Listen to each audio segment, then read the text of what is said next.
Ndugu zangu, mafunzo haya ni kwa ajili ya kuboresha namna tunavyoweza kusimamia au tunaweza kufanya maendeleo ya shughuli za kiuchumi na kijamii katika mkoa wa Dar es Salaam na hata Tanzania nzima, huku tukizingatia miiko ya utendaji kazi na hasa masuala yanayohusiana na rushwa.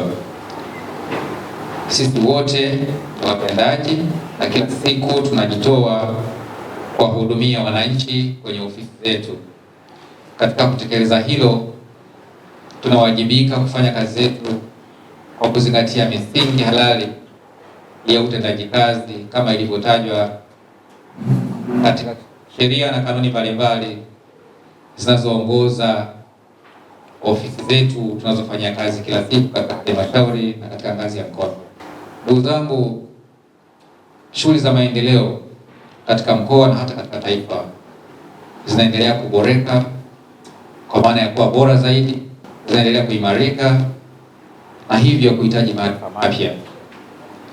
Wakati wa kufanya maarifa mapya, panahitajika aina mpya pia na ya kisasa zaidi ya uadilifu, bila kuacha uadilifu wetu wa asili. Nikisema aina mpya na ya kisasa kabisa ya uadilifu, nina maana ya uwepo wa teknolojia mpya ambazo tunazitumia katika shughuli zetu za kila siku, ambazo nazo pia pengine zinahitaji kujifunza namna bora zaidi ya kuzitumia kwa uadilifu. Nikisema hivi, nina maana kwamba mwananchi anayepata huduma kwenye ofisi ya serikali au kwenye ofisi zetu za halmashauri kwa njia ya teknolojia anatarajia kupata ile huduma sawa sawa kana kwamba amefika kwenye ofisi. Vile atakavyojibiwa au shida yake itakavyotatuliwa kwa kupitia teknolojia ya mawasiliano itaonyesha jinsi gani ambavyo ofisi imemhudumia kwa ubora na imeweza kujibu mahitaji yake.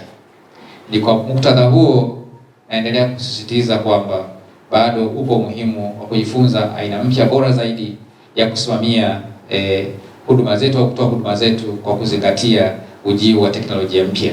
Na hii ningependa kutoa changamoto pia kwa wataalamu wetu ambao wanasimamia hizi teknolojia kwamba na wao pia watakiwa kuendelea kujifunza aina mpya ya uadilifu.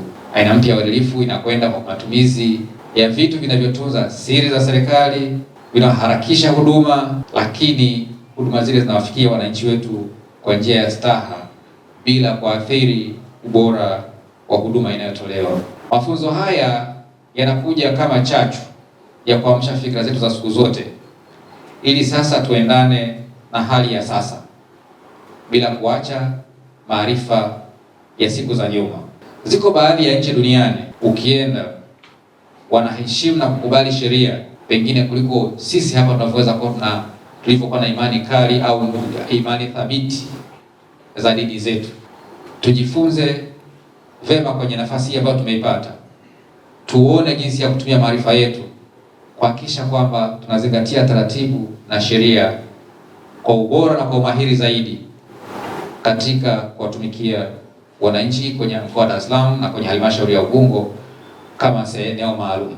Taifa letu liko katika utekelezaji wa mkakati wa taifa dhidi ya rushwa awamu ya 4 unaitwa NACSA 4. Huu ni mkakati mahususi wa taifa kwa ajili ya kupambana na rushwa na kukuza uadilifu katika utendaji serikalini, lakini kukuza uadilifu kwa watu wote nchini. Mkakati huu ni mkakati unaotekelezwa kwa kipindi cha miaka 7 kuanzia 2023 na utaendelea kutekelezwa mpaka 2030. Na kwa kuwa mkakati huu unatekelezwa na taasisi zote za umma nchini na pia taasisi ambazo sio za umma, na kwa kuwa ni mkakati ambao unaendelea kutekelezwa, utekelezwaji wake unahitaji mafunzo maalum kwa wale ambao wanatekeleza huo mkakati, na mafunzo haya sasa ndio yanayowawezesha watekelezaji waweze kutekeleza kwa ufanisi zaidi. Utolewaji wa huduma za umma umeboreka, lakini tafiti mbalimbali zimeonyesha improvement kubwa ya taifa letu. Ukipenda unaweza ukaenda ukaangalia trend ya taifa letu kwenye kile tunaita Transparency International Corruption Perception Index CPI. Kwa miaka 5 au 6 unaweza ukaona namna ambavyo taifa letu limekuwa likipiga hatua. Hizi zote ni jitihada ambazo zinafanyika. Kwa hiyo utekelezaji wa mkakati wa taifa ni sehemu ya kile kinachofanywa kwa ajili ya kuleta matokeo kama haya. Mafunzo haya ni muhimu sana kwetu kwa sababu kwanza yamekwenda kutukumbusha wajibu wetu kama viongozi, namna gani ya kusimamia mustakabali mzima wa majukumu yetu na mustakabali mzima wa malengo ambayo tumejiwekea katika kutoa haki stahiki na yale ambayo yanatakiwa kutoleka katika jamii bila kuathiri haki zao. Lakini pia yanatukumbusha kusimamia rasilimali zetu, kuhakikisha kwamba zinatumika kama ambavyo yamekusudiwa kutumika na kuifikia jamii kwa malengo yale ambayo yamekusudiwa kuifikia jamii.